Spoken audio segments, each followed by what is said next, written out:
Hello. आप सभी मित्रों को मेरा नमस्कार। आप सबका हार्दिक स्वागत करता हूं अपने channel doctor Kaushalendra Indian history में। आज की टॉपिक है बंगाल प्रांत। यहाँ यह ध्यान देना जरूरी है कि आज का बंगाल प्रांत उस समय का यानी 18वीं शताब्दी का बंगाल प्रांत नहीं था। उस समय पश्चिमी बंगाल, बांग्लादेश, बिहार और उड़ीसा ये मिला करके इतने भौगोलिक क्षेत्र को हम बंगाल प्रांत कहते थे। उस समय जहां सभी उत्तर मुगल बादशाहों के कमजोरी का फायदा उठाकर प्रांतीय राज्य अपनी अपनी ताकत बढ़ा रहे थे, बंगाल को भी ऐसा करने का अवसर मिला।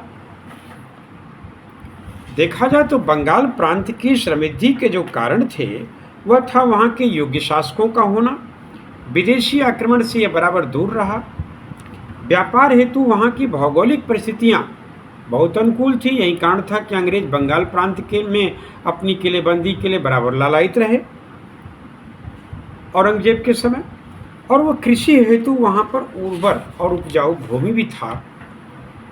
इन्हीं सब कारणों से बंगाल प्रांत ईस्ट इंडिया कंपनी के आकर्षण का भी बहुत महत्वपूर्ण केंद्र था। औरंगजेब 1700 ईस्वी में बंगाल का दीवान जिस व्यक्ति को बनाया उसका नाम था मुर्शिद कुली खां। क्योंकि 1707 में औरंगजेब की मृत्यु हो जाती है और उसके बाद उत्तराधिकार युद्ध शुरू हो जाते हैं। उत्तराधिकार युद्ध में जो बादशाह आते हैं वो आपसी गुटबंदी दलनीति के शिकार हो जाते हैं, इसलिए प्रांतों पर उनकी पकड़ ढीली हो जाती है। उसी का लाभ उठाते हुए 1713 में मुर्शिद कुली खां नायब नाजिम बन गया, यानी सारे सैनिक, प्रशासनिक और वित्तीय अधिकारी अपने हाथ में ले लिया। यह बात है 1713 की। मुर्शिद कुली खां का समय बंगाल में नवाबी के तौर पर 1717 से 1727 होता है, क्योंकि 1717 में वह एक स्वतंत्र रूप से कार्य करने लगा और मुगल साम्राज्य के प्रति स्वामी भक्ति बनाए रखा, ऐसा वो दिखाता था। मुगल सम्राट फर्रुखसियर ने 1717 में बंगाल का इसे सूबेदार बनाया, यानी मुर्शिद कुली खां को, और 1719 में इसे उड़ीसा की भी सूबेदारी दे दी गई। उसके बाद अजीम उस शान द्वारा जब अंग्रेजों को विशेष रियायत देने की बात की जाने लगी, तभी मुर्शिद कुली खां का अजीम उस शान से मतभेद हो जाता है। यही कारण था कि मुर्शिद कुली खां ने अपनी राजधानी ढाका से हटाकर मुर्शिदाबाद स्थानांतरित कर दी। आए दिन ये प्रश्न पूछे जाते हैं कि ढाका से मुर्शिदाबाद स्थानांतरण राजधानी करने वाला बंगाल नवाब कौन था, तो वह बंगाल नवाब यही मुर्शिद कुली खां था। यद्यपि देखा जाए तो मुर्शिद कुली खां एक स्वतंत्र शासक के रूप में स्वतंत्र शासक जैसा व्यवहार करता था, लेकिन फिर भी यह नियमित रूप से मुगल बादशाह को राजस्व भी भेजता रहता था। यानी अपने आप को दिल्ली से इसने काटकर अलग नहीं किया, बल्कि दिल्ली के उत्तरकालीन मुगल बादशाहों के प्रति अपनी स्वामी भक्ति का प्रदर्शन करता रहा। इसके समय में प्रजा एक बंगाल की बहुत सुखी थी। इसने भूमि सुधार की प्रणाली अपनाते हुए सभी जागीरों का अधिग्रहण कर लिया था बंगाल में, और उसे खालसा भूमि में बदलते हुए इजारेदारी प्रथा प्रारंभ करने वाला मुर्शिद कुली खां पहला नवाब था बंगाल के लिए।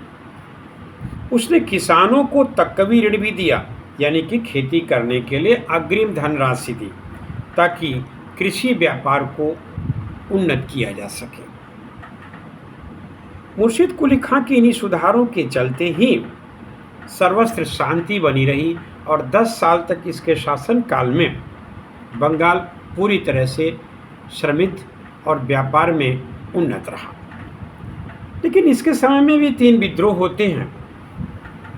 पहला विद्रोह सीताराम और उदयनारायण का था, दूसरा विद्रोह शुजात खां और तीसरा विद्रोह नौजाद खां के देखने को मिलता है।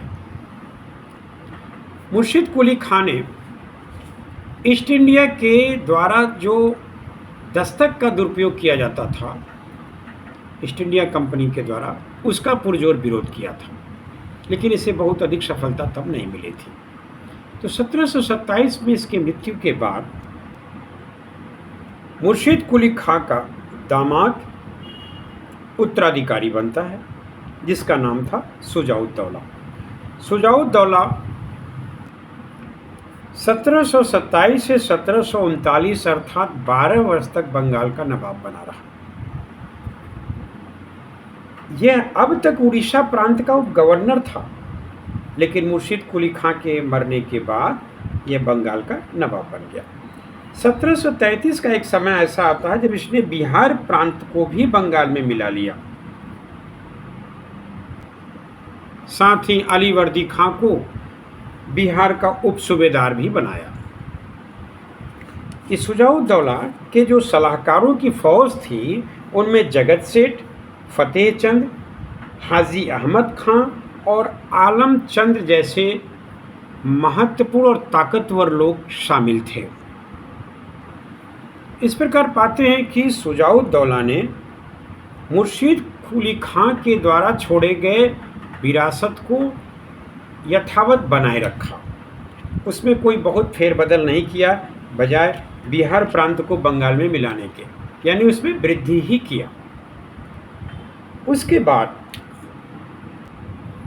जब 1739 में शुजाउद्दौला की मृत्यु हो गई तो उसका उत्तराधिकारी बना सरफराज खां। सरफराज का शासनकाल है 1739 से 40 यानी कि 1 वर्ष तक का। सरफराज खां आलम उद्दौला की उपाधि लेकर और हैदर जंग के नाम से बंगाल का नवाब बना था।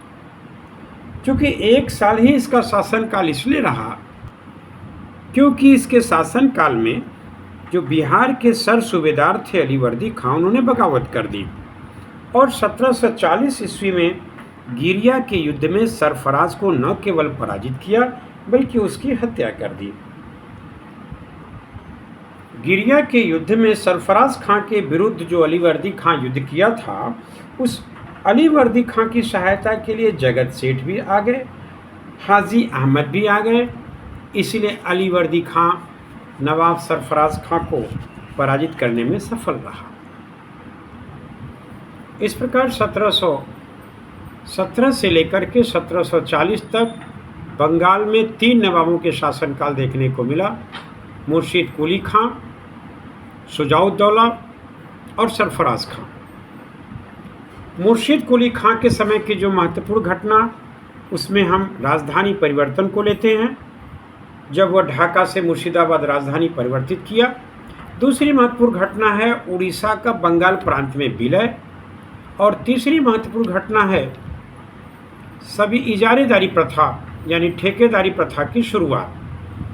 इसने सारे जागीरों को खालसा भूमि में परिवर्तित कर दिया था। तो इस प्रकार से देखा जाए तो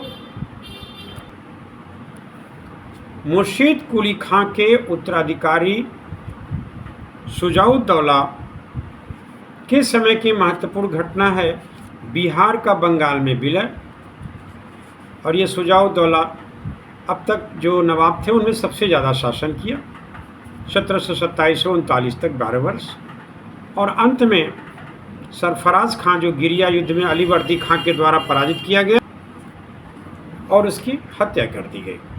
तो 1717 से 1740 के बीच जो केंद्र से यानी कि दिल्ली से बंगाल के नवाबों का नाम मात्र का संबंध था, वह 1740 में अलीवर्दी खां के अभ्युदय के साथ ही ताकतवर बंगाल प्रांत के रूप में सामने आता है, और अलीवर्दी खां से बंगाल एक नई नवाबी की ओर करवट लेता है, जिसका उल्लेख हम अपने अगले अंक में करेंगे।